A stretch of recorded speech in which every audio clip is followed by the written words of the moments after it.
e a todas os que nos acompanham. Eu sou o professor Bruno Araújo, da Universidade Federal de Mato Grosso, e, enfim, hoje terei aqui o prazer de conversar com o professor Helder Prior, que, além de um interlocutor em diversos trabalhos, é também um amigo e alguém com quem tenho discutido várias questões relacionadas à interface entre comunicação e política. Então, por isso, eu queria agradecer o convite para estar aqui, para fazer a mediação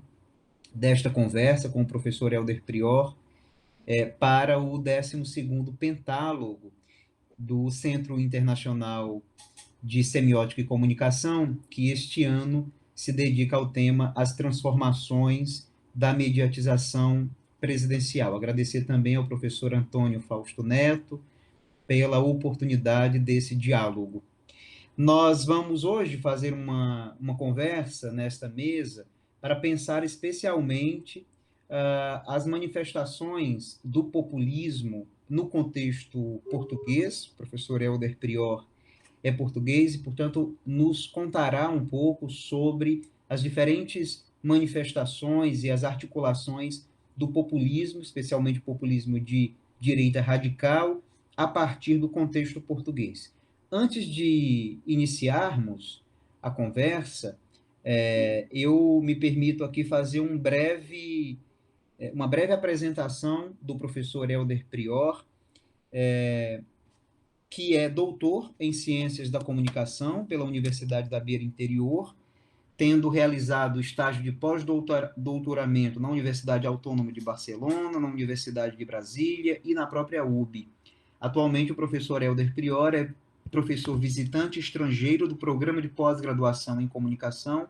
da Universidade Federal de Mato Grosso do Sul e também docente na Universidade Autônoma de Lisboa. Ao longo da sua trajetória como investigador, o professor Prior tem desenvolvido diversos estudos na interface comunicação média e política, pensando temas de enorme relevância para compreendermos o papel dos média nos processos políticos da contemporaneidade. Mais recentemente, o investigador tem buscado compreender as relações entre a mediatização da política e os populismos deste início de século XXI, com um olhar muito aguçado sobre o populismo de direita e a sua relação com fenômenos como a pós-verdade, o discurso de ódio e a desinformação. É importante também acrescentar que o professor Helder é autor de diversos estudos científicos publicados em importantes revistas internacionais e publicou em 2021 o livro Mediacracia, Comunicação e Política na Era da Mediatização,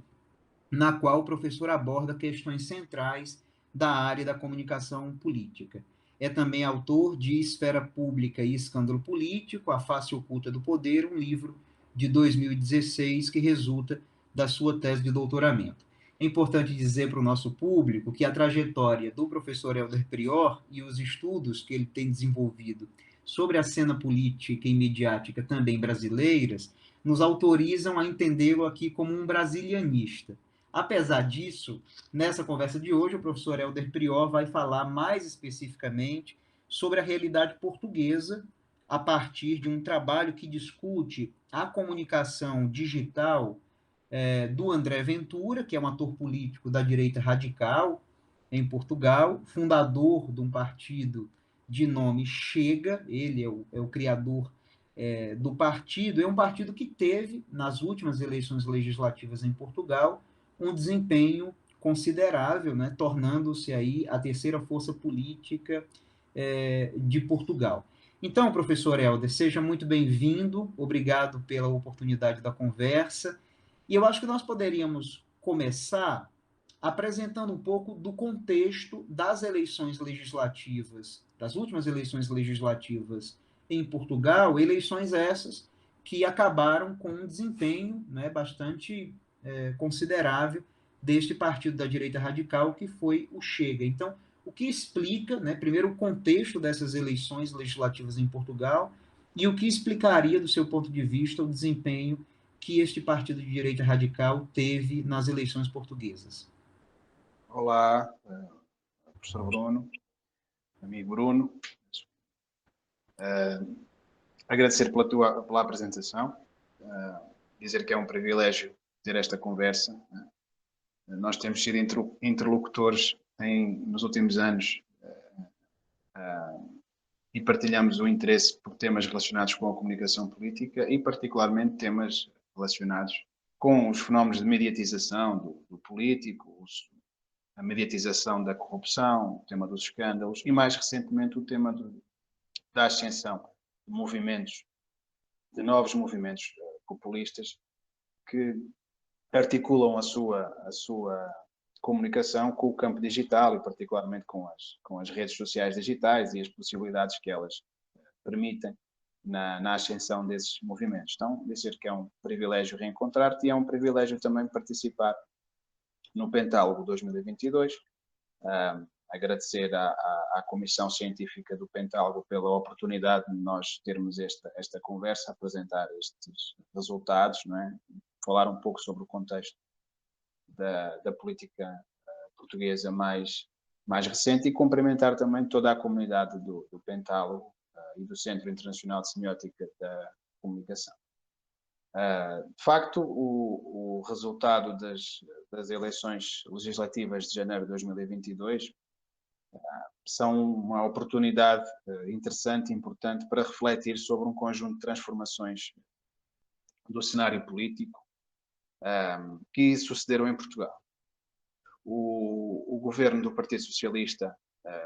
venceu as eleições de 2019 com maioria relativa, optou por tomar posse não estabelecendo um quadro parlamentar de coligação parlamentar com os partidos à sua esquerda, particularmente o Partido Comunista Português, o Bloco de Esquerda e os Verdes, como tinha acontecido em 2015, dando origem à chamada geringonça, termo pejorativo para qualificar essa coligação parlamentar, que permitiu à segunda força mais votada, mas que tinha, com o apoio dos partidos à sua esquerda, maioria parlamentar, governar Portugal até 2019. E em 2019 o Partido Socialista vence de facto essas eleições, é o partido com mais deputados eleitos, mas não tem maioria parlamentar, opta por tomar posse, negociando anualmente com os partidos, particularmente à sua esquerda, a aprovação do Orçamento de Estado, consegue aprovar o primeiro Orçamento de Estado, mas no ano 2021 o Orçamento de Estado, em outubro, é chumbado no Parlamento. Então, os partidos à esquerda do Partido Socialista, Bloco de Esquerda, Verdes, PCP, juntam-se à direita política para reprovar o Orçamento de Estado e, com isso, o Presidente da República, Marcelo Rebelo de Sousa, decide convocar eleições legislativas antecipadas. E, enfim, num quadro de instabilidade provocada pelo facto de estarmos em pandemia da Covid-19, os eleitores, particularmente os eleitores de esquerda, de facto penalizaram os seus partidos, Bloco de Esquerda e PCP, que perderam juntos cerca de 40% dos votos que tinham tido em 2019. E como resultado, o Partido Socialista consegue uma maioria absoluta e consegue um dado importante, um dado até histórico, que é ganhar em todos os círculos eleitorais, que é, de facto, um resultado extraordinário. Então, dados importantes que resultam desse quadro eleitoral de 2022, de janeiro de 2022, desde logo a maioria absoluta do Partido Socialista, de 108 deputados, consegue 120 deputados, mais 4 do que seria necessário para ter maioria no Parlamento, no hemiciclo. Uma descida, uma perda de votos muito considerável dos partidos à esquerda do Partido Socialista, particularmente o Bloco de Esquerda e o Partido Comunista Português. O Bloco de Esquerda passa mesmo de terceira força política para quinta força política no hemiciclo. Então parece que, de facto, os eleitores penalizaram os partidos à esquerda do PS pelo facto de terem precipitado eleições antecipadas e pelo facto de se terem aliado à direita para fazer cair o governo liderado por António Costa. E um outro dado que é relevante é a reconfiguração da direita política em Portugal. a direita política em Portugal, que desde o 25 de Abril se dividia em dois partidos, o Partido Social Democrata, o maior partido de direita, e o Centro Democrático Social, o CDS, que nestas eleições de 2022 perde a sua representação parlamentar. Um dado relevante. E duas forças políticas de direita, o Iniciativa Liberal, um partido liberal, um partido que defende a agenda conhecida de privatização, de Estado mínimo, que o Friedman trabalha, não é? Um tratamento de choque puro e duro do neoliberalismo. Foi um partido que se transforma em quarta força política, tem um resultado bastante expressivo, bastante bom, conseguindo votos ao Partido Social Democrata e ao Centro Democrático Social, mas à ascensão particularmente de um partido de direita radical, um partido populista, fundado em 2019 pelo André Ventura, e que passa de pouco mais de 1% dos votos, tinha entrado no Parlamento na eleição de 2019, para quase 10% dos votos, ou até, creio que ultrapassou os 10% dos votos. De um deputado eleito, passou para 11 deputados no hemiciclo. Assumindo-se, afirmando-se, de facto, como a terceira força política no cenário português. Então, esses são os dados, de facto, mais relevantes que resultaram dessa eleição. A maioria absoluta do Partido Socialista, que tem, de facto, uma vitória expressiva, em tempos de incerteza, provocado por, enfim, crise económica, de facto, estarmos a sair ainda de uma pandemia, pela boa gestão que o governo do António Costa, de facto, fez da pandemia, também pelos resultados económicos que tem tido. Os eleitores, em tempos de incerteza, tendem a privilegiar a segurança que é oferecida pelos governos, e isso de facto sucedeu, e pela fragmentação da direita política em Portugal, o crescimento de dois novos partidos e pelo facto de a direita populista se ter assumido como terceira força política, que é um dado bastante relevante, até porque Portugal era quase um quadro de excepcionalidade na Europa, no que dizia respeito à ascensão destes novos movimentos antissistema, disruptivos e reacionários também, da direita radical. Então, são os principais resultados do que resulta dessa nova configuração da política portuguesa, que rompeu um pouco um certo imobilismo parlamentar que existia com os partidos tradicionais, que sempre, desde o 25 de Abril, tinham a sua representação parlamentar. Agora nós temos novos partidos, uma fragmentação da direita, que é um cenário que tem acontecido um pouco por toda a Europa, e o crescimento da direita radical populista. Perfeito, professor Helder. Esse é um contexto político muito relevante para que o nosso público entenda a partir de que arranjo social, político, cultural nós vamos conversar. De fato, uma alteração muito grande no quadro político português, que, enfim, passou mais ou menos imune, né, durante durante os 40 anos de democracia, algumas tendências que já se faziam presentes em outras partes da Europa e que agora chegam a Portugal e parece que de uma maneira bastante significativa. Agora, os estudos sobre comunicação populista fazem sempre uma aproximação entre a comunicação populista e a comunicação digital, como se houvesse aqui uma afinidade bastante evidente entre a lógica do populismo, desse populismo do século XXI, me permito chamar assim, com a lógica, a arquitetura das redes sociais na internet. Então, é muito comum vermos estudos que vão fazer essa aproximação e tentar explicar um pouco a emergência, a ascensão e o bom desempenho dos populistas mais contemporâneos, a partir do bom uso que fazem das redes, do espaço das redes sociais na internet. Dito isso,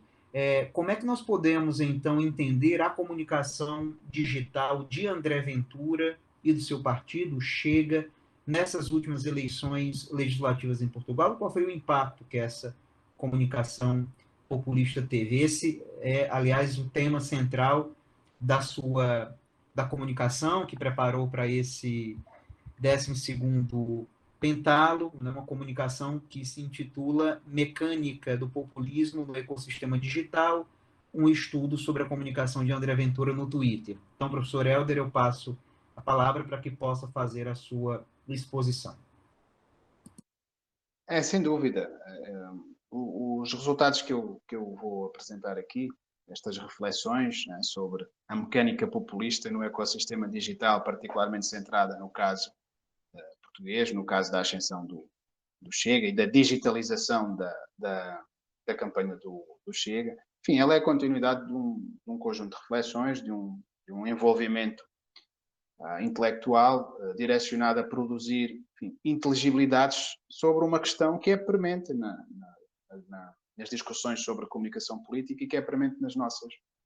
democracias, que é a ascensão, que está relacionada com a ascensão dos populismos de ultradireita, associada à digitalização do político e à imbricação desses fenómenos no campo da comunicação política. E, de facto, enfim, aquilo que nós podemos notar em vários pontos do globo e em várias democracias, com particular incidência na última década, temos assistido ao crescimento de uma míriade de partidos políticos e movimentos que articulam a política sob o método do populismo, movimentos que surgem justamente nas franjas mais radicais, particularmente nas franjas mais radicais da direita, e dados relevantes sobre a forma como esses movimentos, como esses atores políticos, utilizam as novas condições de circulação discursiva dos médias digitais, enfim, para apelar à insatisfação popular contra o sistema político dominante, contra o status quo, enfim, contra o establishment político e mediático. E, enfim, são um pouco essas considerações que me fazem olhar, em particular, para o caso português e, particularmente, para a campanha do André Ventura e o surgimento, o crescimento, a ascensão do Partido Chega, que, enfim, tem a sua representação parlamentar a partir de 2019, com a eleição do André Ventura, um deputado, e que nestas eleições, de facto, cresceu de forma considerável, assumindo-se como terceira força política. Apesar de existir na sociedade portuguesa já há algum tempo uma demanda populista, ainda nenhum ator político tinha sido capaz de explorar esse mercado eleitoral, não é? Essa demanda, de facto, que existia, um pouco relacionada com a crise do sistema representativo, com a mediatização do fenómeno da corrupção política, com uma revolta que se vivencia um pouco em várias democracias contra as elites políticas, surgimento de sentimentos anti-elites, e de facto surgiu um conjunto de clivagens na direita portuguesa,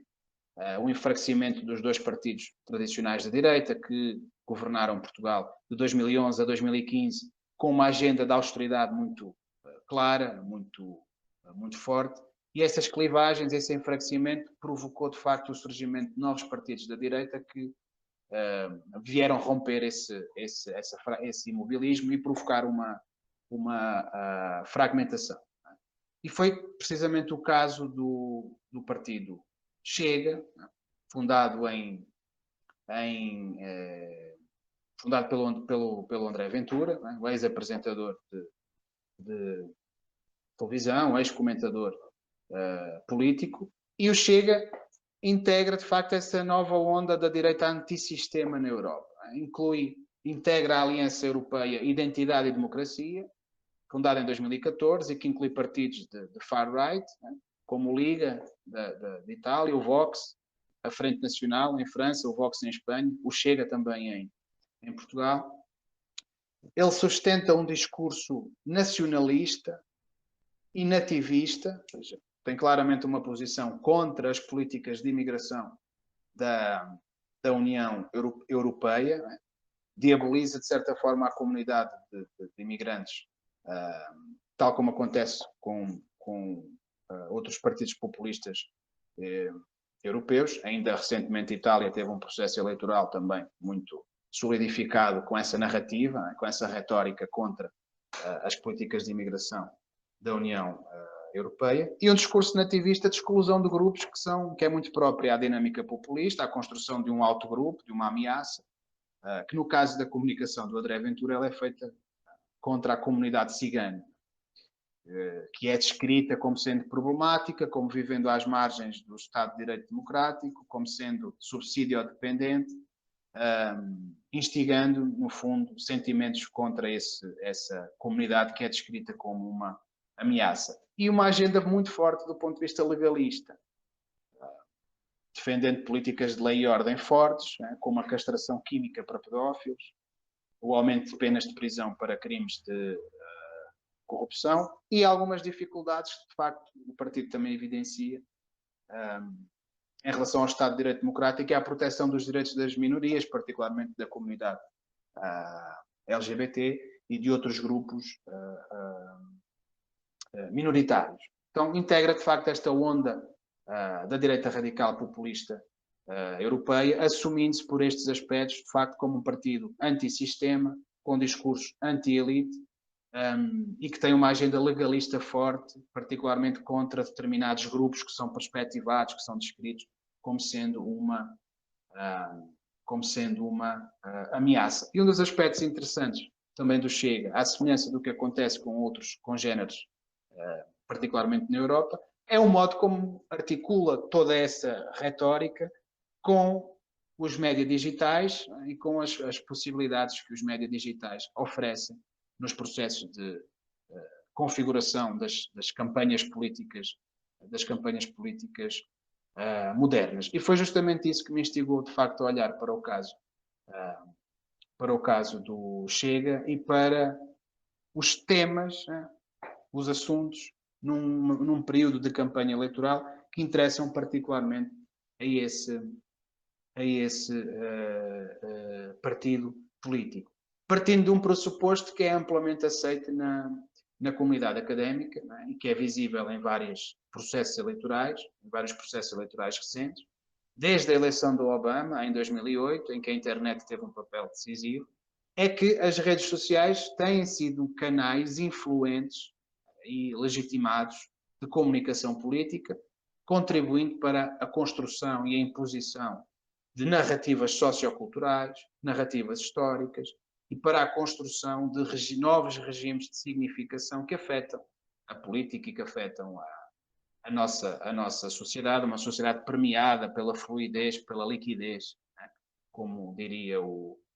sociólogo Zygmunt Bauman. Então, através dos médias digitais, os políticos tornaram-se mais autónomos, por um lado, na produção e na difusão das suas mensagens, conseguem evitar os filtros dos média tradicionais e os enquadramentos dos média tradicionais. Os próprios cidadãos foram despojados da passividade que definia o seu papel nesse processo tradicional de comunicação política, produzindo-se um certo empoderamento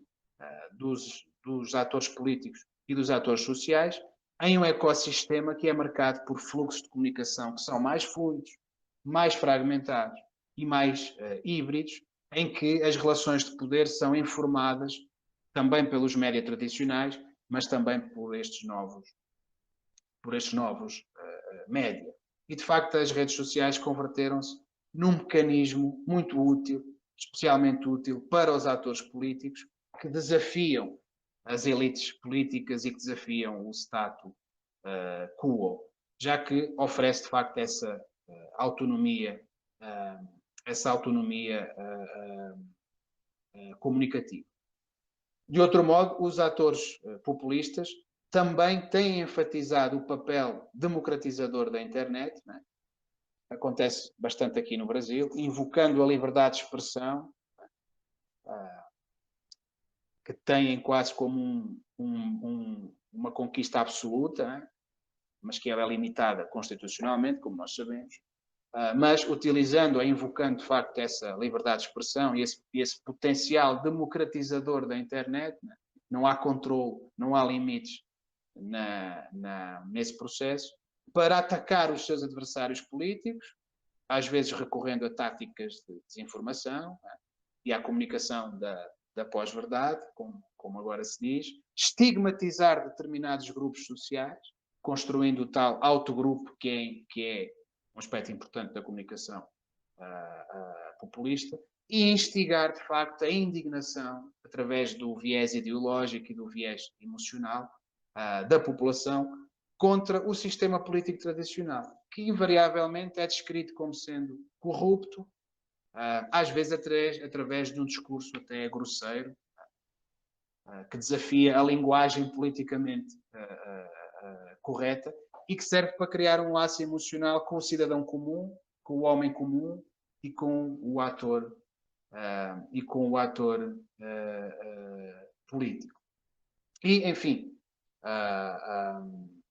estes aspectos são realmente importantes e que têm feito das redes sociais digitais um ecossistema, de facto, importante para a circulação das mensagens populistas, para a construção dessa retórica e para a construção de novos processos de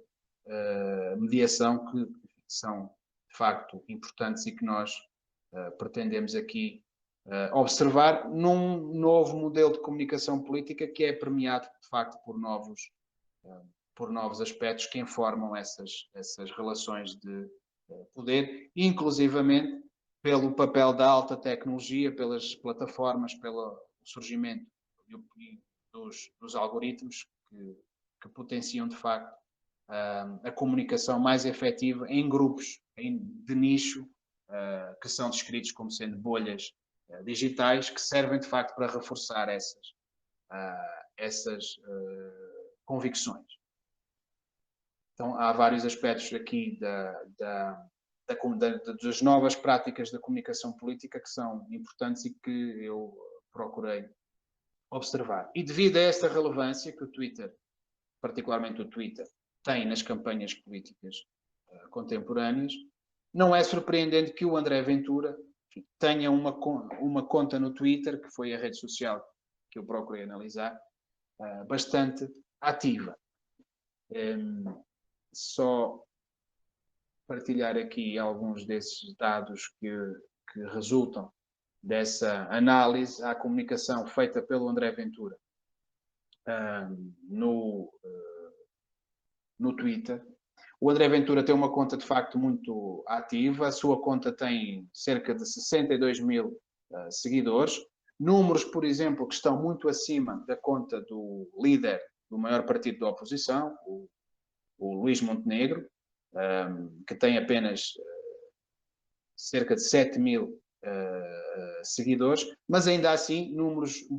bastante abaixo da conta do primeiro-ministro António Costa, que tem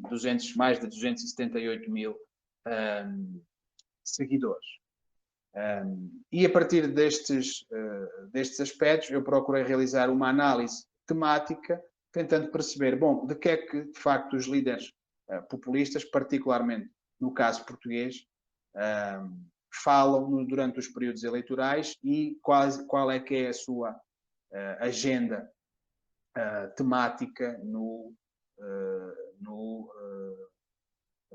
Twitter. E a agenda eleitoral do André Ventura, ela é essencialmente caracterizada por uma campanha eleitoral baseada nos temas clássicos do populismo, combate à imigração ilegal, ao terrorismo internacional, defesa da identidade cultural da Europa perante as ameaças da imigração, particularmente da imigração islâmica, e o laicismo, chamado laicismo das esquerdas, defende políticas de lei e ordem fortes, uma agenda legalista, como a castração química para pedófilos, a cadeia perpétua para homicídios hediondos, tolerância zero com a microcriminalidade dos bairros periféricos e com o que ele apelida de subsídio à dependência das minorias étnicas, e uma forte contestação do sistema político, com uma forte crítica à corrupção política. Então, os objetivos aqui foram, de facto, identificar a sua agenda temática, olhar às estratégias argumentativas que são presentes na construção da representação de povo, considerando um aspecto que é particularmente importante para a compreensão do populismo, que é a divisão da sociedade entre nós, o povo como entidade impoluta, e eles, normalmente as elites corruptas, já não servem os interesses do povo, ou grupos sociais que tendem a ser excluídos dessa categoria de povo puro. Portanto, olhar a estes aspectos e procurar problematizar algumas significações de mundo mobilizadas pela comunicação populista do André Ventura, na oposição desse discurso aos chamados autogrupos da população, que são descritos, identificados como inimigos do povo puro. E nesse período da campanha eleitoral, nesse mês da campanha eleitoral, analisei uma amostra de tweets, de 143 tweets publicados durante esse período, de 13 a 29 de janeiro, para a campanha eleitoral das eleições legislativas de 2022. E, de facto, a análise, a agenda temática sustentada pelos líderes populistas, particularmente na rede social Twitter, permite-nos identificar algumas evidências empíricas que me parecem interessantes e que têm sido confirmadas também pela pesquisa noutros países. O André Ventura tem uma agenda muito compacta, no qual apenas dois tópicos, a regeneração democrática e a corrupção, são responsáveis por cerca de 40% das mensagens publicadas. A regeneração democrática é o tema preferido do André Ventura na sua comunicação na internet. Procura, enfim, regenerar a democracia, purgar a democracia, moralizar a democracia portuguesa através de implementação de ações que eliminariam os privilégios mantidos pelas elites e alinhar os privilégios da classe política com os mesmos direitos do cidadão comum. É uma retórica bastante visível entre os novos partidos populistas, que se apresentam como o novo contra a velha política, exigindo uma profunda regeneração democrática para avaliar os efeitos da crise da democracia representativa e também para eliminar os vícios existentes no sistema político tradicional. Então, alguns aspectos relacionados com a agenda temática do André Ventura neste período eleitoral: regeneração democrática e corrupção ocupam cerca de 40%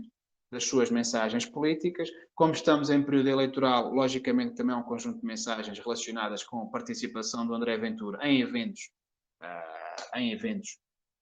políticos. Ataques a adversários, 12% das mensagens. Depois surge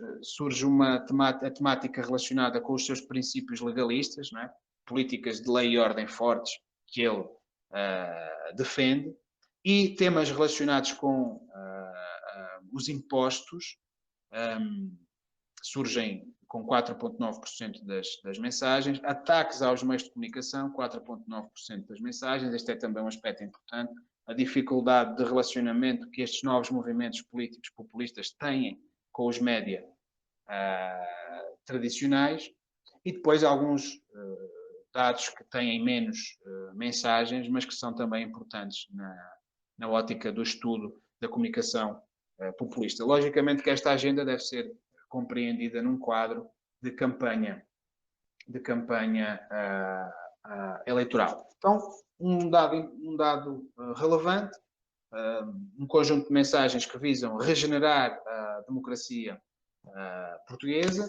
Depois centra muito a sua estratégia de comunicação na crítica a casos de corrupção, procurando associar sempre o António Costa, o primeiro-ministro português, com o anterior primeiro-ministro do Partido Socialista, o José Sócrates, que foi envolvido num caso de corrupção conhecido por Operação Marquês, que está em julgamento. Procura sempre associar a imagem do António Costa à imagem do José Sócrates. Neste processo ele apresenta-se sempre como o representante legítimo do povo comum, do cidadão de bem, desafiando as elites corruptas, que são sempre apresentadas como alvo a abater. Então o sistema político tradicional é apresentado pelo André Ventura como uma entidade impoluta, corrupta e corruptora, ao contrário da imagem que ele veicula sobre si próprio. Como sublinham o Whitwell e o Goodwin, os populistas prometem defender o cidadão comum, as pessoas simples e comuns, sempre retratando as elites como inimigas, como corruptas, mas também atacando outros grupos, particularmente os imigrantes. E, de facto, este é um aspecto muito visível na comunicação do André Ventura, assumindo-se como um partido de pessoas comuns, representando os portugueses, o cidadão comum, o português comum, nesse desafio, de facto, às elites políticas que são responsabilizadas no discurso do André Ventura pelo fenómeno da corrupção política. E neste processo há um dado interessante que o Ernesto Laclau, em A Razão Populista, destaca, e que me parece importante referir aqui. Uma das características justamente desta racionalidade política populista, e que é muito comum no discurso do André Ventura, diz respeito à mobilização daquilo que o Ernesto Laclau nomeou como significantes flutuantes, ou seja, um conjunto de palavras, imagens, que não tendo um conteúdo estável ou transparente de significação, são sistematicamente mobilizados ou convocados sem que haja uma grande necessidade, enfim, na sua significação. E estas categorias são depois mobilizadas através de uma campanha mediática que é impulsionada pela lógica própria das redes sociais, particularmente por hashtags como por Portugal, contra a corrupção, pelos portugueses de bem, etc. Então, há uma mobilização de um conjunto de significantes cujos significados estão em suspenso, como questões relacionadas com justiça, criminalidade, corrupção, que são apropriados pelo discurso do André Ventura e colocados no centro da sua agenda política, no centro do seu projeto político e também no centro das mensagens que são difundidas. Este processo permite construir a chamada cadeia de equivalência de grupos que normalmente estão envolvidos nestas pautas, grupos envolvidos na justiça social, no combate à criminalidade, no combate na luta por mais moralidade pública, na luta contra a corrupção, fazendo com que haja um envolvimento destes grupos no ambiente dos mídias digitais, com o próprio discurso do André Ventura, que se procura ligar ao povo e às várias demandas da sociedade portuguesa. Depois, além deste aspecto, há um conjunto há um destaque claro que é dado a questões que se referem ao sentimento de insegurança da população portuguesa, com ênfase em crimes cometidos contra as polícias, especialmente por grupos minoritários, como a população negra e a comunidade cigana, que são muitas vezes diabolizados e construídos como um autogrupo que importa combater. As referências a estas questões servem, enfim, claramente uma função crítica do discurso do André Ventura. O Ventura defende o aumento do policiamento em torno de universidades, escolas, locais de vida noturna, para proteger aqueles que ele apelida de portugueses de bem, de uma criminalidade e delinquência que, nas suas palavras, afetam o país, e a prisão perpétua, de facto, é uma das medidas nas quais o André Ventura mais insiste. Este tipo de mensagens podem, de facto, ser incluídas aqui no tratamento empírico do conteúdo dos dados, no tema ou na temática da lei e ordem. Então, há um conjunto de mobilização de conteúdos alarmistas, conteúdos conspiratórios, a percepção de um conjunto de ameaças aos portugueses de bem, a deslegitimação de instâncias de produção de conhecimento em favor da comunicação direta que ele defende. Todos estes aspectos surgem aqui atrelados aos embates semiótico-discursivos que se pretendem analisar. O discurso, de facto, populista da direita radical procura disputar significantes em flutuação mediante procedimentos retóricos que ajudam, de facto, a construir essas, enfim, supostas ameaças que a sociedade portuguesa estaria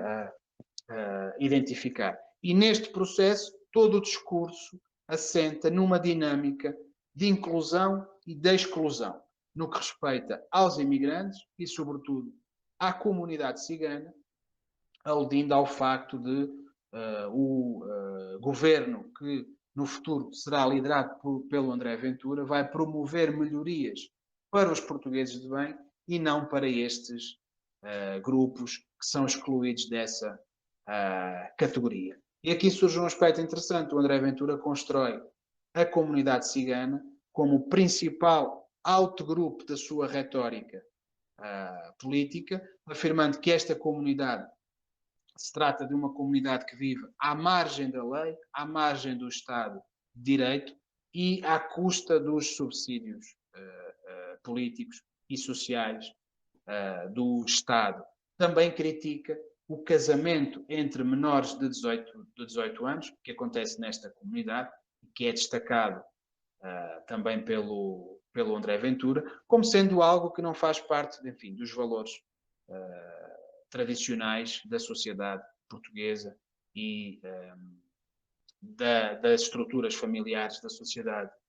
portuguesa. De facto, a comunidade cigana é vista como o principal inimigo interno a combater, enfim, ativando aqui a distinção entre amigo e inimigo, que é pautada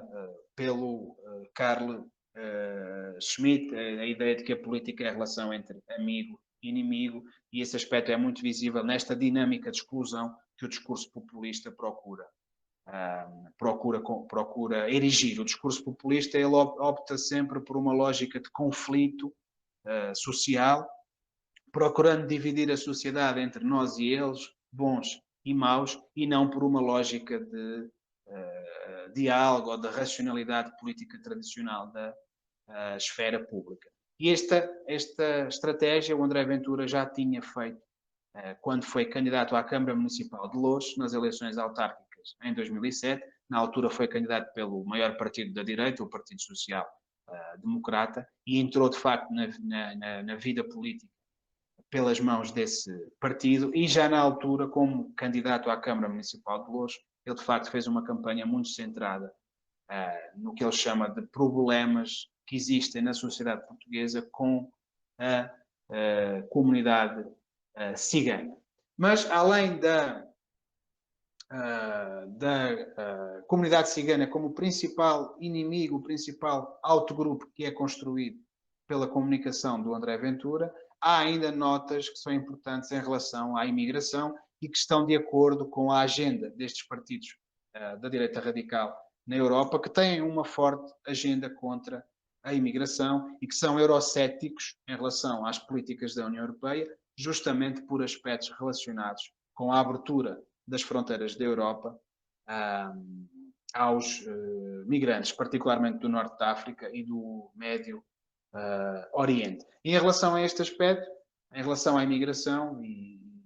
que ele conota frequentemente com o problema do terrorismo internacional, a crítica centra-se particularmente na população muçulmana, que ele critica de modo sistemático por não querer integrar-se na sociedade europeia e que surge sempre associada à ilegalidade. Neste aspecto, acusa os imigrantes, especialmente a comunidade muçulmana, de pretenderem mudar o modo de vida dos europeus nativos e de quererem viver apenas de subsídios do Estado. E nas suas publicações no Twitter, o André Ventura associa frequentemente a imigração muçulmana ao fenómeno do terrorismo. Também partilha frequentemente, enfim, notícias de crimes, muitas vezes crimes que sucedem noutros países, envolvendo os imigrantes, acentuando essa sensação de insegurança que esta comunidade estaria a provocar em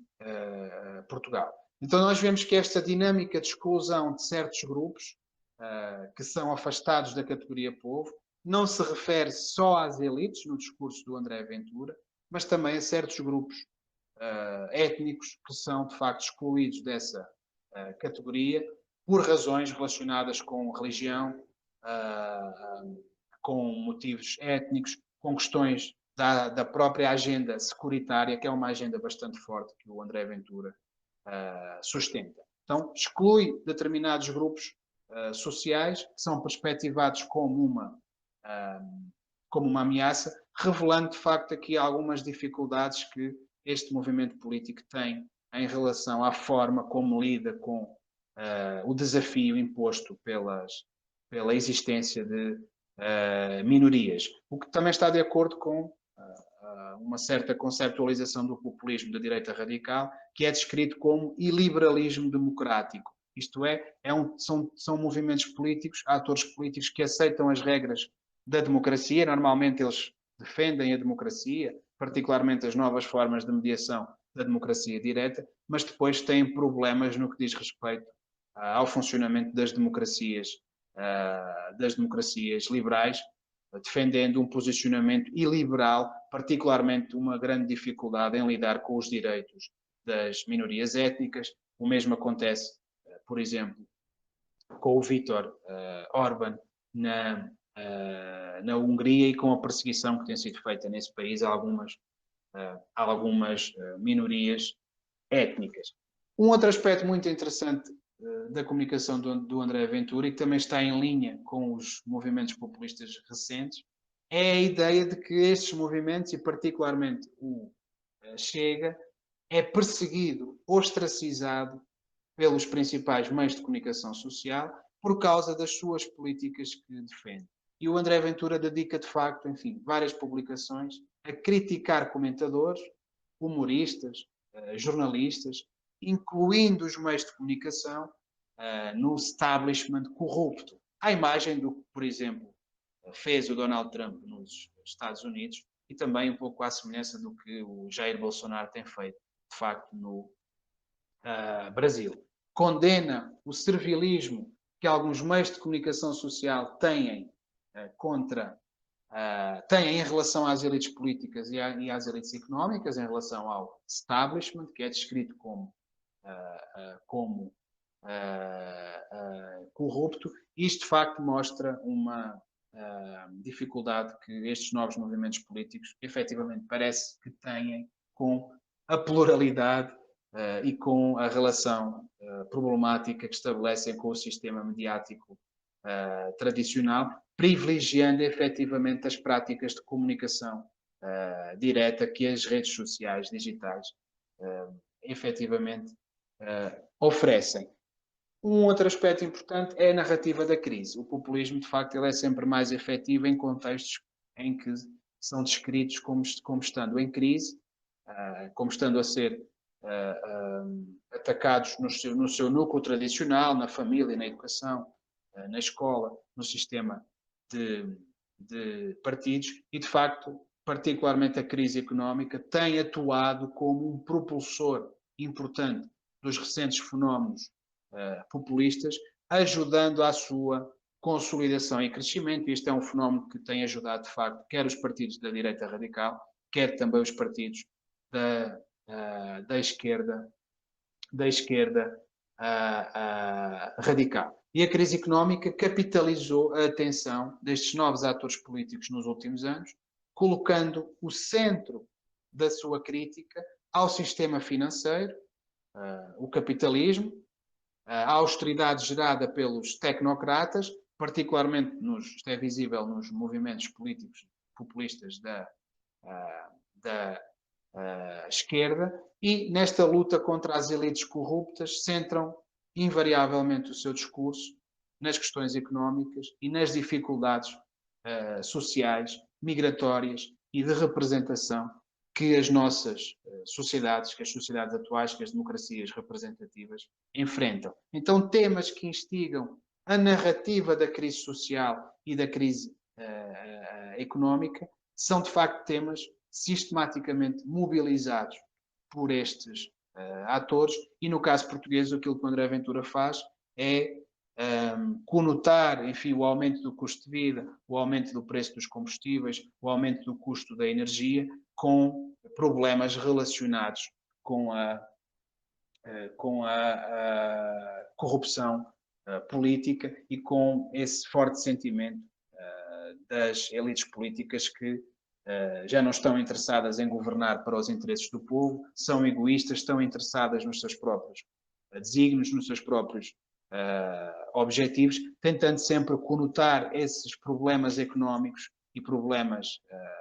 contemporâneos que a nossa sociedade enfrenta, com má gestão dos recursos públicos. E, enfim, aqui para finalizar, alguns aspectos que me parecem mais evidentes neste processo de comunicação do Ventura através do Twitter, procura também, é um dado importante e relacionado com os novos populismos da direita radical, exacerbar sentimentos nacionalistas, enaltecendo sempre elementos simbólicos da nação, sentimentos patrióticos, sublinhando que é importante que Portugal recupere, enfim, um certo passado grandioso e nostálgico. O enquadramento nacionalista, as mensagens nacionalistas, referem-se a um populismo que normalmente enfatiza as tradições nacionais, a história, aspectos da cultura, da língua, que devem ser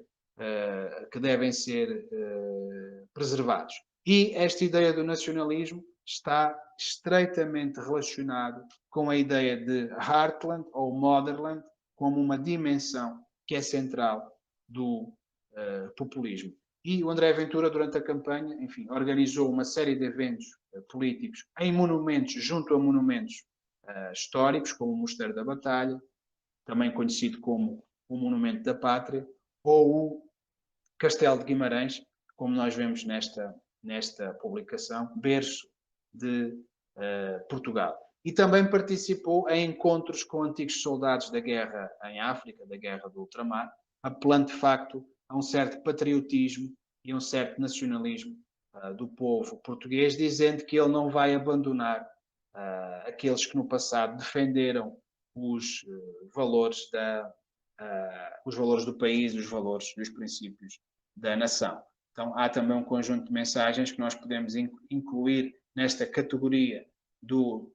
nacionalismo e do patriotismo, e depois um aspecto que é importante porque ele é comum de facto a um conjunto de atores políticos populistas contemporâneos, que é a questão do messianismo e a relação que o messianismo tem com estes novos movimentos populistas. Isto é, em defesa dos valores da pátria, em defesa dos portugueses de bem, o André Ventura apresenta-se como um candidato messiânico, afirmando que ele tem a missão de salvar o país. O messianismo do André Ventura é ilustrado por uma publicação em que o André Ventura surge ao lado do Santiago Abascal, líder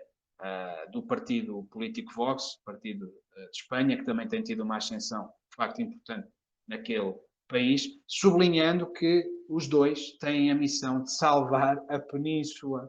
Ibérica do socialismo que tem empobrecido diariamente a Península Ibérica. E, de facto, candidatos messiânicos são uma das essências do populismo. O discurso messiânico é utilizado como um elemento de legitimação do ator populista, que se apresenta como um representante legítimo, um representante identitário do povo. E o messianismo político ele pode surgir ligado à questão do messianismo redentor, a ideia de um líder que terá sido enviado para purgar o sistema, moralizar o sistema político, determinadas disfunções. Há um messianismo redentor, corporizado pela ideia de Cristo, e há um messianismo guerreiro, corporizado por David, isto é, consiste na crença da chegada de um grande líder que vai libertar o povo da opressão e combater as injustiças, combater os problemas sociais que existem, e é um aspecto de facto relevante, que é visível na comunicação do André Ventura, que é visível também na comunicação do Santiago Abascal em Espanha, e que, Bruno, como sabes, também foi muito importante na construção da imagem política do Jair Bolsonaro aqui no Brasil. Enfim, genericamente, só apresentar aqui alguns aspectos para concluir esta discussão sobre a comunicação do André Ventura no Twitter durante o período eleitoral, os resultados que foram obtidos e que aqui procurei sistematizar, permitem-nos identificar algumas contribuições relativas à construção da agenda no Twitter pelo populismo do André Ventura, o principal partido populista no cenário português. Em primeiro lugar, através desta plataforma, são encorajados processos de esta plataforma que é descrita como encorajando processos de automediação. Isso não se reflete, no caso da comunicação do André Ventura, numa elevada fragmentação da agenda política, pois ele apresenta uma agenda bastante compacta e bastante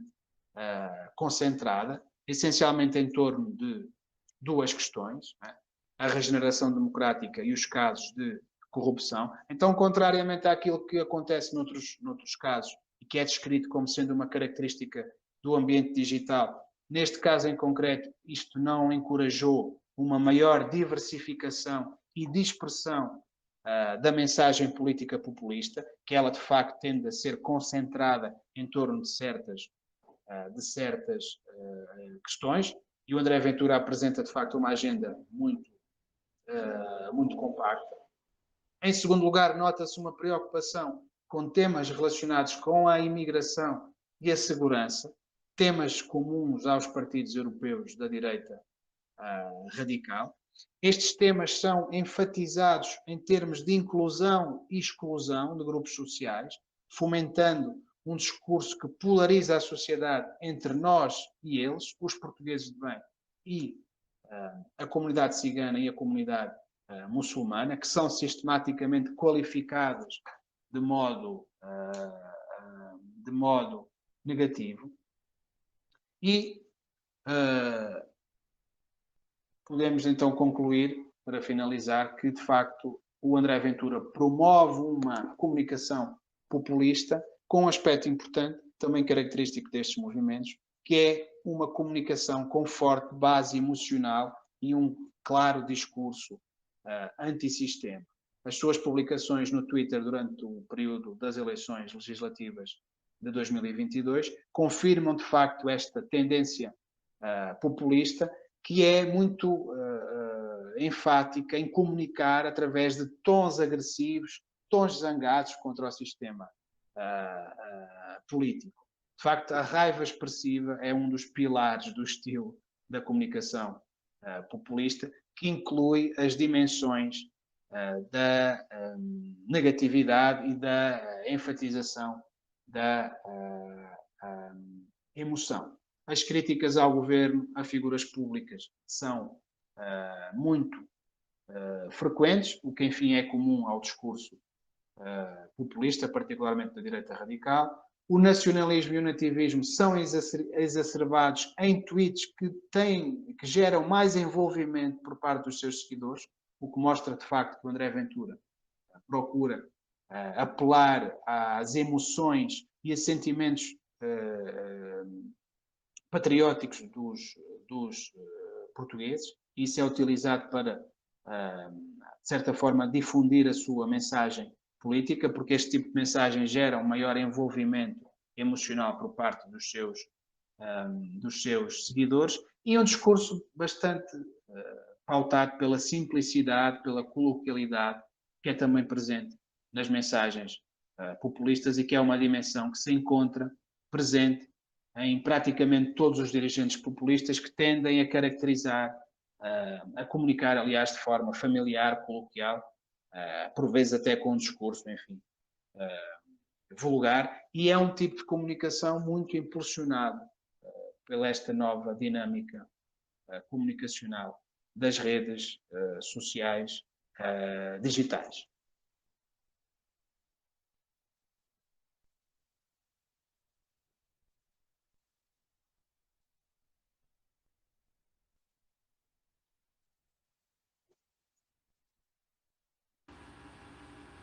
Excelente, Helder, excelente exposição, e ao longo da sua fala eu fiquei pensando aqui nos muitos pontos de contato que há, se formos avaliar, não é, entre a comunicação populista de André Ventura e a comunicação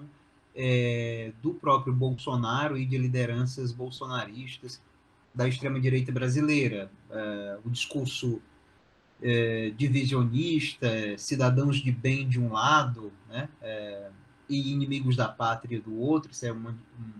dado, um padrão comunicativo muito presente também na retórica bolsonarista. O tema da corrupção, muito explorado. Aliás, em 2018,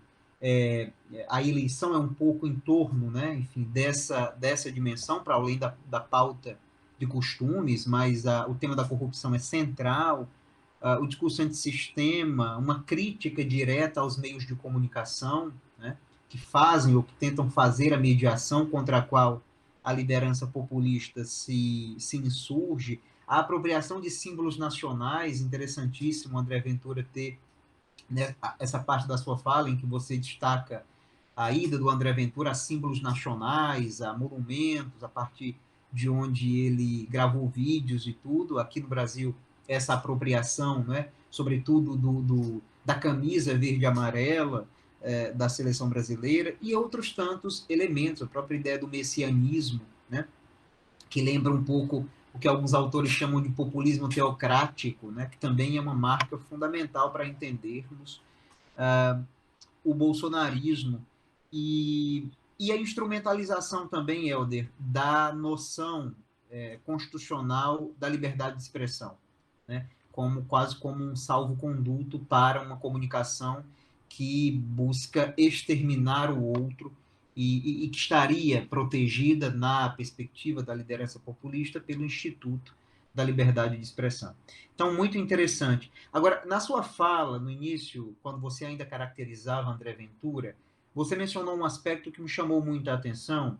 que é o fato dele ter sido apresentador de televisão e de ter sido comentador, né? Comentarista esportivo. E essa é uma dimensão importante porque nos desloca um pouco, né, para um momento anterior a essa força pujante das redes sociais, da comunicação digital, que marca a comunicação populista da contemporaneidade. E que me leva a pensar, Helder, e eu queria que você nos falasse um pouco sobre isso, qual é a importância, qual é a influência, enfim, de que maneira os médias tradicionais, televisão, jornais, o rádio, enfim, os vários médias tradicionais, se relacionam com a emergência, com a ascensão de dinâmicas e de processos populistas no seio das sociedades democráticas, claro, com especial atenção para a realidade portuguesa. Eu pergunto isso porque também há uma questão que me chama a atenção, que tem a ver com questões que me são muito caras, que tem a ver com a própria cobertura jornalística do tema da corrupção política, que é um tema central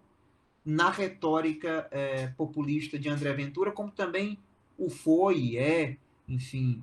de Jair Bolsonaro, que tenta emplacar este tema em 2022 e não consegue tanto quanto conseguiu em 2018. Se nós formos observar a cobertura jornalística do tema da corrupção política, parecem estar ali presentes vários dos elementos que são importantes na retórica populista, como a alta negatividade, a pressão sobre as instituições, né, a criação de um sentimento antissistema e antipolítica presentes na própria cobertura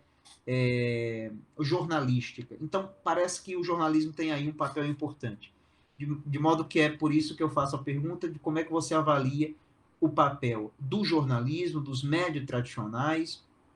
na ascensão de processos populistas nas nossas sociedades. Sem dúvida, Bruno. São aspectos muito interessantes e que devem ser discutidos e que eu acho que a literatura académica, enfim, divide em duas correntes que são importantes. Uma tem que ver com essa atitude que é descrita como sendo populista por parte dos próprios meios de comunicação, quando assumem eles um comportamento contra o sistema, procurando, enfim, denunciar os desvios do sistema político, que é claramente visível na cobertura do fenómeno da corrupção política. Emergia um jornalismo, particularmente aqui no Brasil, a partir dos anos 90, um jornalismo vigilante, a ideia de um jornalismo watchdog, né, que está aí, cão de guarda, que está aí para denunciar as disfunções das instituições, né, não só do sistema político, também de outras instituições importantes, como a esfera da justiça. Isso às vezes leva para um tipo de cobertura bastante ativista sobre os fenómenos que dizem respeito à política, particularmente em relação ao tema da corrupção. Nós passamos a ter um tipo de jornalismo que tem independência económica para fazer investigação jornalística, portanto, que age com independência em relação ao sistema político e que tem total liberdade e possibilidade até financeira para escrutinar o poder político e que usam esse discurso também para construir uma legitimação em torno do seu papel social, a ideia do papel social do jornalismo, que cumpre uma função fundamental, que é a função da vigilância dos sistemas sociais e da vigilância do sistema político. Só que muitas vezes no âmbito deste papel, que é muito importante do jornalismo, própria salvaguarda da democracia, são cometidos alguns excessos, né, na cobertura dos casos de corrupção e que estão relacionados com o fenómeno como os casos de corrupção e os processos judiciais, eles são mediatizados e às vezes, como o próprio campo do jornalismo, é instrumentalizado por atores judiciais. Bom, aconteceu aqui no Brasil com o caso, como se sabe, do processo da Lava Jato, em que parece que houve, quem trabalhou com a análise à Lava Jato, recolheu alguns elementos que são interessantes, houve um conluio, né, das instituições judiciais, particularmente dos procuradores da Lava Jato e do próprio juiz Sérgio Moro, que instrumentalizaram os meios de comunicação para mediatizar alguns dados relativos às investigações da Lava Jato e, com isso, criar a ideia de culpabilidade de determinados atores políticos, que se alia a uma atitude ativista de alguns meios de comunicação, da própria mídia brasileira tradicional, que assume os seus posicionamentos políticos e que nessa batalha política está longe de ser um ator independente e que muitas vezes age como um próprio ator político, que faz oposição aos atores políticos tradicionais, a determinadas lideranças políticas. Então o próprio processo de mediatização da corrupção política e esse jogo, esse conluio que existe entre as instituições da judicatura e os meios de comunicação, ele serve os propósitos dos dois campos, né, das duas instituições. Nesse processo, muitas vezes são cometidos alguns abusos que contribuem depois para a percepção de um ambiente de crise, né, das instituições. A ideia da corrupção endémica, da corrupção generalizada. Então, muitas vezes, a própria cobertura jornalística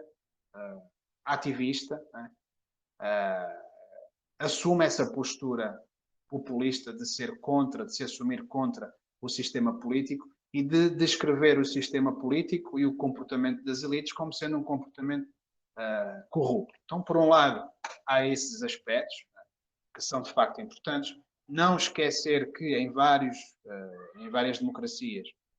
a ascensão de movimentos populistas que se assumem como vindo combater a corrupção, purgar de certa forma o sistema político, surge em contextos de denúncias, de grandes casos de corrupção e de grandes escândalos mediáticos que surgem e que têm consequências depois no espectro político e na reconfiguração da própria política. Bom, a Lava Jato teve claramente esse efeito no Brasil, com a heroificação da figura do juiz Sérgio Moro, com uma cobertura da imprensa que criminalizou os partidos políticos, inicialmente o Partido dos Trabalhadores, mas depois que se estendeu aos partidos de centro-direita, aos partidos oposicionistas ao Partido dos Trabalhadores. Bom, e a figura que emergiu nesse processo de estrangulamento da política tradicional brasileira e que consegue, de facto, assumir esse discurso a favor de moralizar as instituições e de se apresentar como um ator político que vinha fora do sistema, mesmo estando na política há 3 décadas, mas que não tinha nada a ver com o fenómeno da corrupção e com os vícios que existiam na política brasileira, foi, de facto, o Jair Bolsonaro. Então, em muitas situações, e particularmente aqui no Brasil, a ascensão destes movimentos está relacionada com a própria atividade dos meios de comunicação. Isto por um lado, e por outro lado, um outro aspecto que é muito relevante é a visibilidade que este tipo de atores têm através dos meios de comunicação tradicionais, por alguns aspectos, por vários aspectos que são interessantes. Porque muitas vezes, como eles operam com valores que são próprios ao campo do entretenimento, particularmente do espetáculo televisivo, e que são próprios ao próprio campo do jornalismo, a lógica do conflito, um discurso politicamente incorreto, tudo isso normalmente chama a atenção, são valores que na nova economia da atenção do jornalismo e dos meios de comunicação capturam a atenção pública, chamam a atenção dos meios de comunicação e os meios de comunicação, bom, convidam, regra geral, esses atores políticos para perceber, bom, quem são esses atores políticos que têm essas falas, que são politicamente incorretos, têm esse discurso, agressivo, etc. Isto aconteceu novamente com o caso do Jair Bolsonaro, que participou em vários programas, em talk shows, programas que não são programas políticos, não são programas informativos, são programas de entretenimento. Então, o facto de surgirem esses novos programas de entretenimento televisivo, em que os atores políticos aparecem, enfim, por serem figuras às vezes caricatas, ou para falar sobre aspectos relacionados com a sua personalidade, é muitas vezes utilizado por estes novos atores políticos para ganharem ampla visibilidade mediática. E, enfim, o André Ventura é professor universitário, foi professor universitário durante muito tempo, é doutorado em Direito, e as suas aparições nos meios de comunicação começam inicialmente como cronista no Correio da Manhã, no jornal Correio da Manhã, que é o jornal com mais penetração no mercado português da imprensa escrita, e depois na CMTV, no canal televisivo que o Correio da Manhã tem, e que é líder de audiências na televisão privada, os canais a cabo, aliás. E o André Ventura surge, de facto, como comentador de questões de justiça, crimes hediondos que eram cometidos, casos de corrupção, e ganhou ampla visibilidade como comentador desses casos, e também como comentador de desporto, afeto ao Benfica, comentador desportivo nesse canal, e isso deu, de facto, ampla visibilidade no espectro português, que foi, aliás, muito importante para ele ter sido escolhido pelo PSD, pelo Partido de Direita, para candidato à Câmara Municipal de Loures, que é algo que o PSD tem feito, enfim, já nestas eleições voltou a acontecer a cooptação de uma comentadora televisiva, né, também de casos relacionados com crimes, com a justiça, e que tem esse discurso muito ativista no seu comentário, para a Câmara Municipal da cidade da Amadora. Então é algo que os partidos políticos têm vindo, de facto, a fazer, ou seja, a escolha de lideranças para determinados processos eleitorais, que são mais lideranças mediáticas do que propriamente lideranças ou personalidades que são influentes nos partidos políticos. Então, também está relacionado com os novos processos de comunicação política e com as transformações da própria comunicação política, com a fragilização dos atores políticos tradicionais, particularmente dos atores próprios aos partidos políticos, e com a emergência do chamado líder mediático. Cada vez mais os partidos políticos escolhem figuras, personalidades que têm ampla visibilidade mediática para assumir as suas pautas e para assumirem as suas agendas. E, de facto, enfim, a aparição do André Ventura na política portuguesa está relacionada também com esse fenómeno. Posteriormente, aquilo que ele faz é operar com a própria linguagem do jornalismo tradicional,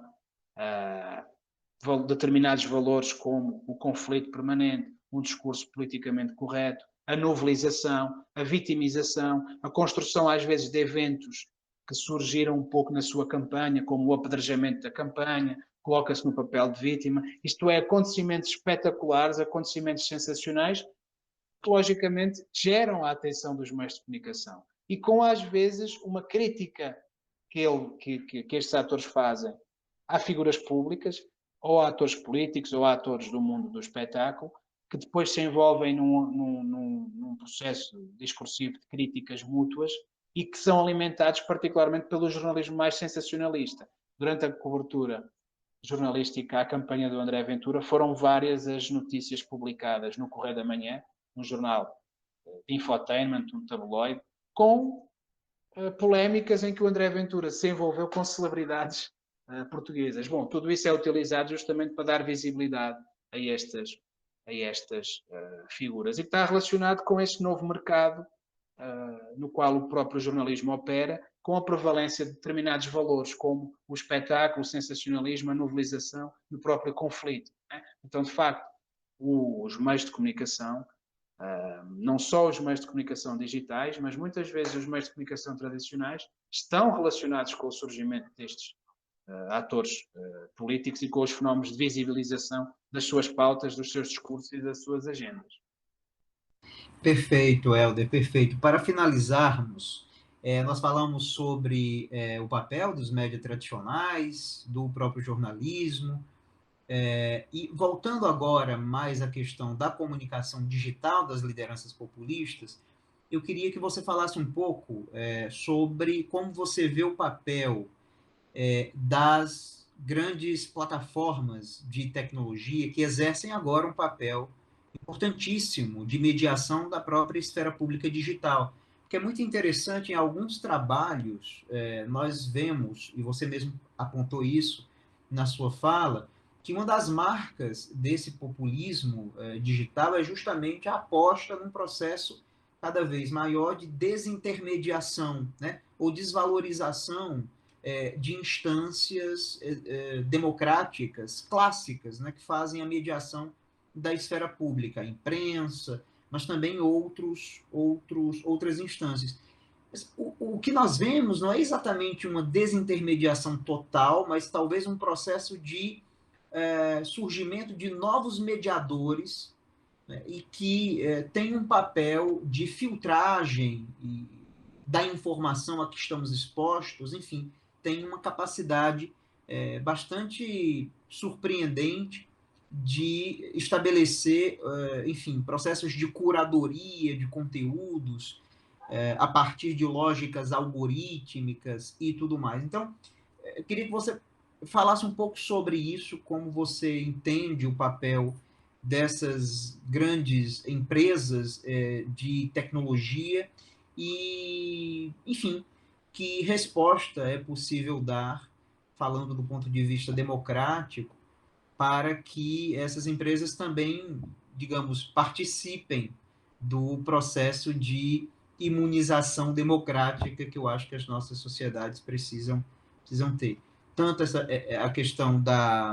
do papel dessas grandes empresas, quanto do ponto de vista de outros elementos, digamos, macroestruturais, como, por exemplo, a chamada pós-verdade. Há um texto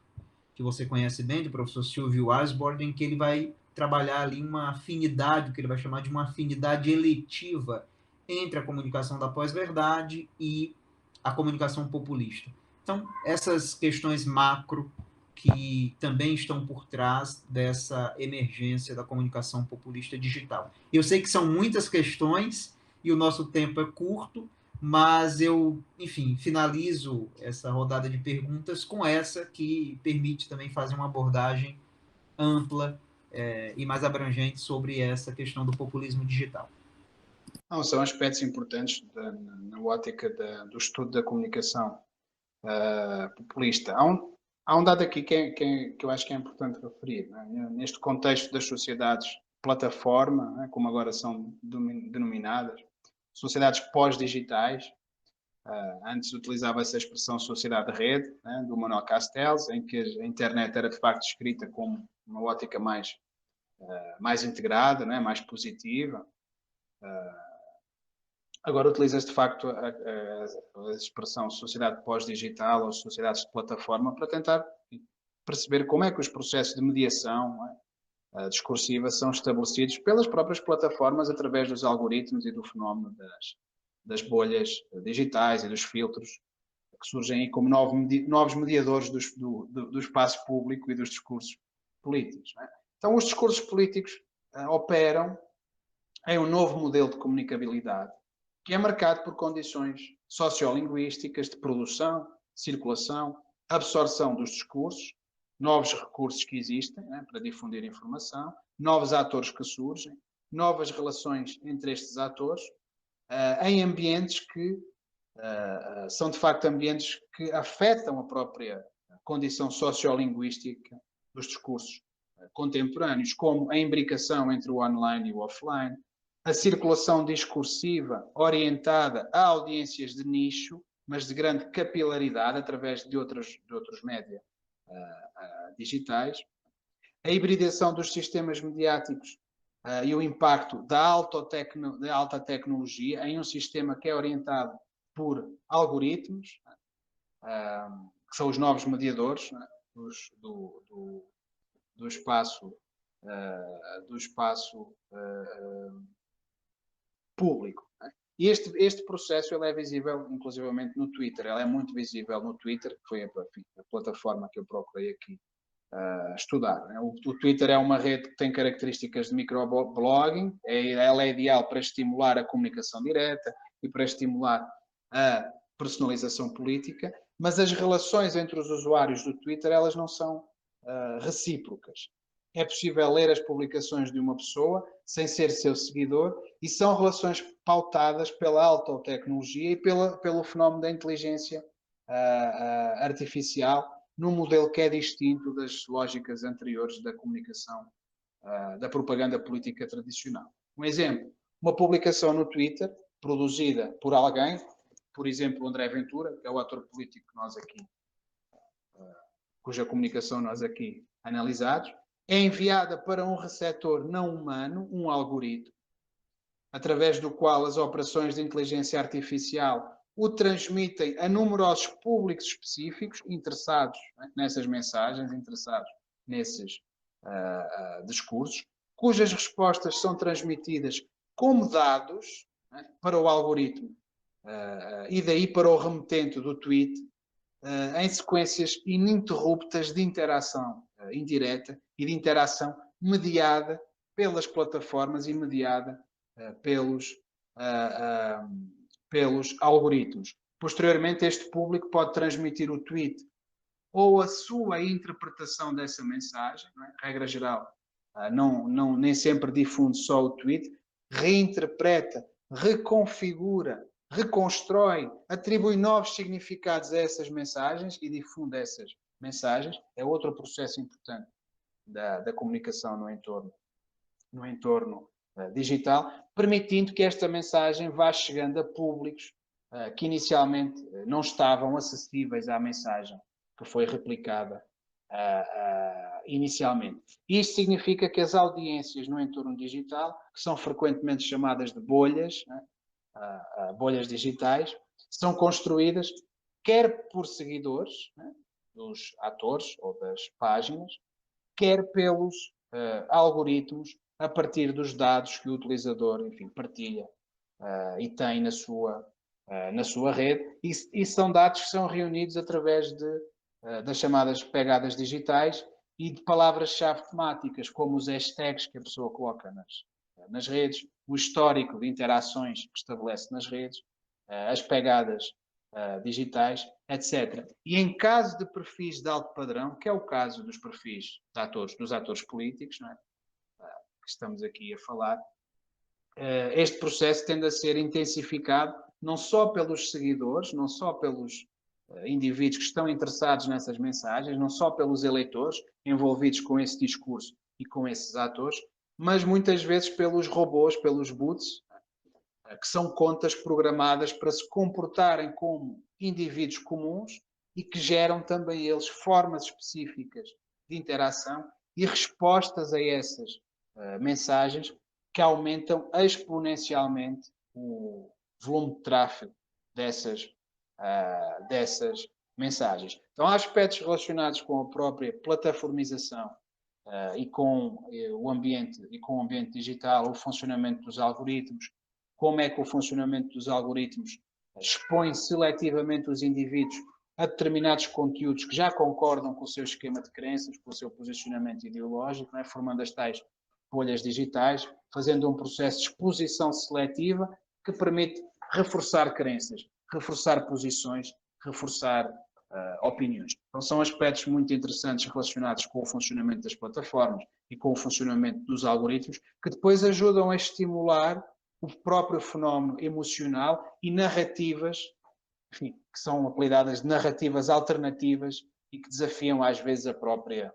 verdade e que desafiam os próprios factos, fazendo com que nós estejamos aí num mundo de pós-verdade, em que as emoções, a instrumentalização emocional, a política da indignação, parece que conta mais do que os processos de racionalidade e que os factos, ou do que a verdade. Relativizando a verdade, relativizando os factos à medida de interesses políticos, de interesses ideológicos e da nossa própria visão, do nosso próprio enquadramento das coisas, reforçando esse enquadramento, reforçando essa posição. Então é essa, de facto, a afinidade que tem sido também estabelecida entre estes novos movimentos políticos que utilizam uma comunicação populista para gerar indignação dos indivíduos face ao sistema político e para gerar, de facto, mais envolvimento com os seus eleitores, porque os médias digitais permitem esse estabelecimento de uma comunicação direta que estimula a personalização, que estimula também o próprio envolvimento dos eleitores com a comunicação, nas práticas de comunicação política, mas também não devemos, de facto, desconsiderar a importância dos algoritmos e das sociedades de plataforma nestes novos processos de mediação da política que ocorrem nos ambientes digitais. Questões fundamentais e muito instigantes, professor Helder Prior, para compreendermos o nosso tempo presente. Algumas delas muito preocupantes também. Professor Helder, nós estamos chegando ao final. Queria deixar um tempinho para suas considerações finais e, com isso, fechamos esse momento. Obrigado, professor Bruno. Só agradecer esta conversa. Esperar que esta conversa sobre o surgimento dos novos movimentos populistas e particularmente sobre o caso português possa também tenha sido útil para compreender a reconfiguração do cenário político português e alguns aspectos relacionados com as mídias digitais nos processos recentes de mediatização do político e, portanto, agradecer também à comunidade do CISECO e ao Pentálogo 2022 pela pela oportunidade e dizer que, enfim, estou aí à disposição para continuarmos estes diálogos no futuro. Muito obrigado, também renovo os meus agradecimentos pela oportunidade, Helder, de interlocução dessa interessantíssima conversa, que integra, como eu disse no início, o 12º Pentálogo, que é um evento já consolidado, muito importante, do Centro Internacional de Semiótica e Comunicação, ao qual agradeço também pela oportunidade na pessoa do professor Antônio Fausto Neto. Então, ficamos por aqui, agradecidos pela oportunidade e até a próxima.